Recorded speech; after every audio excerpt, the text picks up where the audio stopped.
మహిళకు Covid JN.1 variant నిర్ధారణ కోసం పూణేకు శాంపిల్స్. భూపాలపల్లి జిల్లాకు చెందిన గ్యాదరి యాదమ్మ 62 అనే మహిళకు కోవిడ్-19 పాజిటివ్గా నిర్ధారణ అయిందని MGM సూపరింటెండెంట్ చంద్రశేఖర్ వెల్లడించారు. నేడు ఆయన మీడియాతో మాట్లాడుతూ కొత్త JN వేరియంట్ నిర్ధారణ కోసం యాదమ్మ శాంపిల్స్ పూణేకు పంపామన్నారు.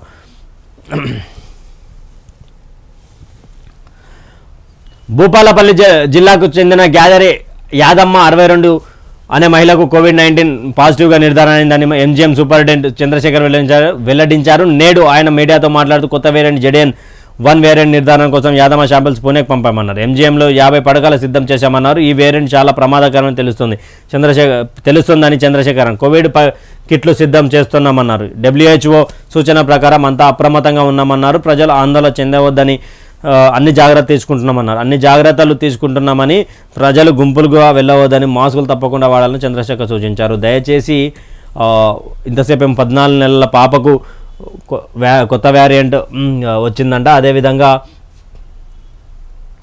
కొత్త వేరియంట్ వచ్చిందని కూడా ఆయన రాసుకుంటూ వచ్చిండు. సో ఇక్కడ రాసుకుంటూ వచ్చినటువంటి పరిస్థితి. సో ఎవరైనా కానీ దయచేసి మాస్కులను శానిటైజర్లను వాడండి. మరి పదే చెప్తుంది ఏంటి అంటే 2019-20 సంవత్సరంలో జరిగినటువంటి విధ్వంసకాండను ఆపాలి అంటే అది మన మీద అప్పుడంటే తెలియని మహమ్మారి సడన్గా వచ్చింది. ఏం చేయాలో తోచని పరిస్థితిలో ఉన్నాం. ఇప్పుడు తెలిసింది ఆల్రెడీ. మనం కొన్ని రోజులు నిర్బంధంలో ఉన్నాం. కొన్ని రోజులు ఎఫెక్ట్ అనేది కనిపించింది కాబట్టి కొంచెం వరకు జాగ్రత్తలు తీసుకోవాలి. ఇక్కడ ఇంకొకటి గూగుల్ చాట్ యజమాని ముకుంద్ దాస్ మృతి. గూగుల్ చాట్ యజమాని ముకుంద్ దాస్ 75 నిన్న గురువారం మరణించారు. ఆయన వయసు రీత్యా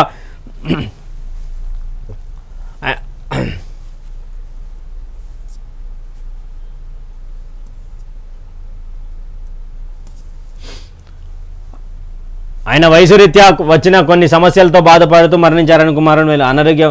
గూగుల్ చాట్కి సంబంధించినటువంటి గూగుల్ చాట్ అంటేనే హైదరాబాద్లో చాలా ఫేమస్. ఎందుకంటే ఒకప్పుడు బాంబు దాడి జరిగింది, తర్వాత మళ్ళీ కోలుకున్నది. గూగుల్ చాట్కి సంబంధించినటువంటి ఎవరైతే వ్యవస్థాపకులు ఉన్నారో ఆయన నిన్న మరణించారంటూ కూడా ABN ఆంధ్రజ్యోతి రాసుకుంటూ వచ్చింది. సో